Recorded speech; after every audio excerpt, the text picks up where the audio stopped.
I have an interesting tidbit of information that just might change the way you place your equipment. Let's find out what it is right now on What the Fetch.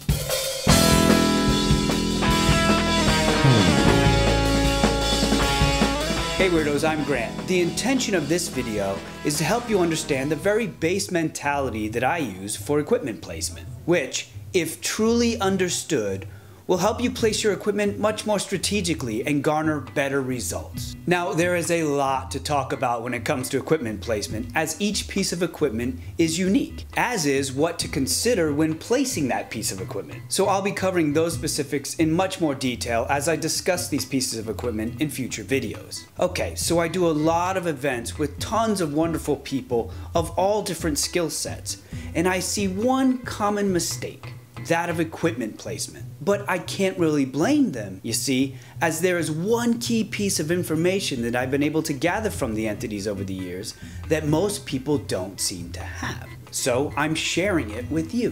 Whenever I've had amazing communication with an intelligent human entity, I have been able to ask the same question: what do we look like? Or do we look like shadows to you? And the answer I've gotten from them has always been yes. Yes, apparently we look like shadowy figures to them. This is valuable information with huge ramifications. The good news is that we now know that we look like shadows to them. The bad news is that we now know that we look like shadows to them. Us appearing as shadows could be terribly intimidating for them, just as it is for many living people when the entities appear as shadowy figures to us. Now, we all know that we don't have any control over what we look like to them, just like I don't think entities can necessarily control what they look like when they appear to us. Now, shadowy figures are not inherently inviting, and unfortunately, this creates an uphill battle when trying to earn the entity's trust. If we could appear to them in a much more inviting way, we would do it, as I'm sure they would for us. But simply knowing this fact and adjusting our mentality to compensate for it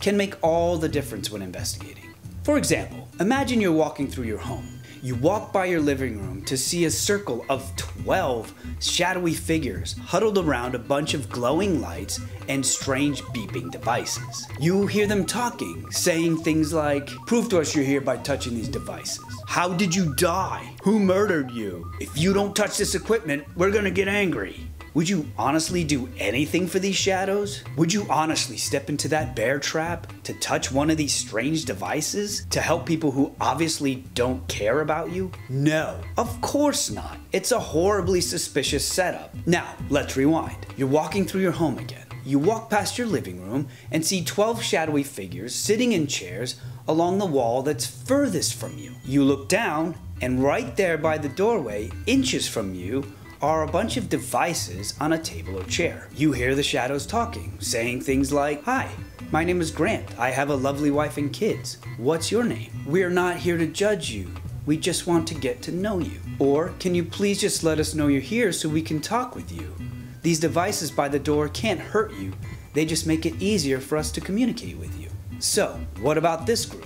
Would you be more likely to chat with them? The environment in this example, while still a bit unnerving, is much more inviting. The shadows are as far away from you as possible. The equipment is as far from them as possible. And you've got an easy escape route. I don't know about you, but if I truly needed help, I'd be much more inclined to work with this group of shadows than the first one. Okay, we understand why to get the equipment away from us, but why put it near a door? We've all seen ghosts walk through walls and float through ceilings and such in the movies or on TV. Sure, whatever. But that's not how real intelligent human entities behave. The idea of a ghost walking through a wall stems from someone seeing a residual haunting of an entity walking through a wall where a door used to be. Now, I truly hope that none of you weirdos try to enter a room by walking through the walls like the Kool-Aid Man. Oh yeah! Boy, do I hope. Of course not. We all walk through doorways. It's what we were taught. It's how we were trained. It's human nature. It's common sense. So guess what? An intelligent human entity is going to do the same thing. It's going to enter the room the same way, through the doorway, regardless of if the door is open or closed. So, as an investigator, if you place yourself as far away from the door as possible, and place your equipment between you and the door, as close to the door as possible, you'll naturally create a much more inviting environment. Try it. You'll see results. This works best for all equipment you want the entities to interact with, such as EMF meters, K2 meters, audio recorders, motion detectors, geophones, trigger objects, flux capacitors, large hadron colliders, toaster ovens, etc. But anything that captures video is going to be a different setup. You don't want those by the door, you want them back with you, covering as much of the room as possible.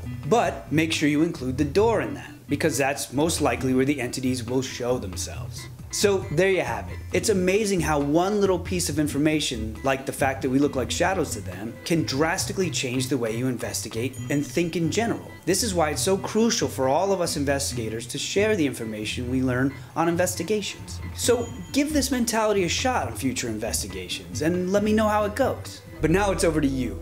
Have you figured out a technique that helps you win an entity's trust? Leave a comment along with any questions you might have down below. Don't forget to hit that notification bell so you can get a message telling you when I posted a new video. And please like, subscribe, and share this channel with all your creepy, shadowy friends. Thanks for stopping by, guys. Stay weird.